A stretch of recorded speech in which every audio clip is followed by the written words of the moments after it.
Today, we'll be reviewing Wasp Girl by Snail Studio. Let's get to it. Wasp Girl comes packaged in a rather small but colorful box. The box lacks any form of a window, so you can't really look inside without opening it. And inside we have our Wasp Girl neatly packaged. Beautiful and elegant aren't words most people would use to describe insects, unless you're an entomologist.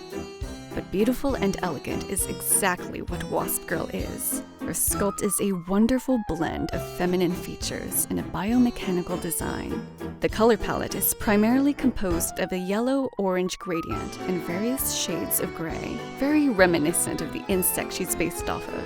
The wings are translucent and iridescent, and I just love how they look as light shines and shimmers through them. And her thighs are just gorgeously ingenious. Staying true to the wasp motif, her fishnet stockings are designed in a honeycomb lattice pattern, cast inside a layer of dark, clear plastic.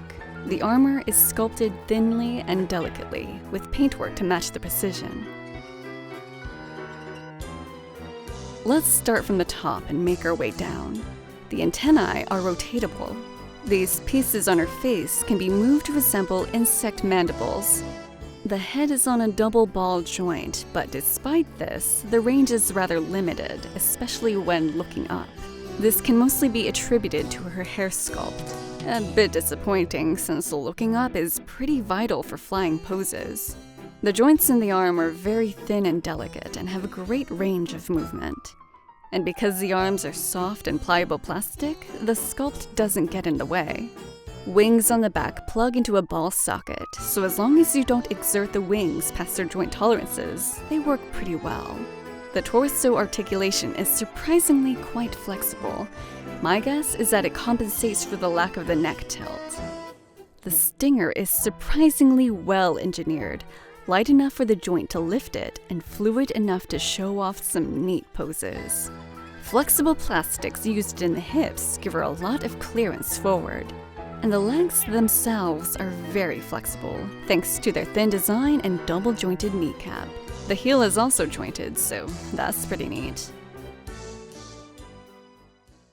Starting off with her body parts, we have her stinger, jointed in multiple sections, 2 sets of wings that plug into her back via ball socket, 2 antennae, and we get 3 faceplates. This small rod is a tool designed to help with adjusting the position of her eyes.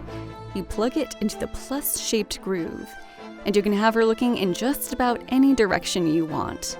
We get 4 sets of hands. Her spear comes in 2 separate pieces. She comes with 3 honeycomb-styled energy shield effect parts. These effect pieces are used alongside her included base and stand. The stand has multiple removable panels, and this allows for a lot of freedom in display options. And lastly, you get this little envelope here with some art inside. Here she is with some Figma, here she is with some SH Figuarts, and here she is with some previous Snail Studio releases. Wasp Girl is a lovely figure and definitely sports a unique design. Well-engineered, delicately sculpted, and beautifully painted. Despite her slender appearance, the figure is very sturdily crafted and the materials are of a quality build. Snail Studio's products seem to get better with every release, and I'm looking forward to their future releases.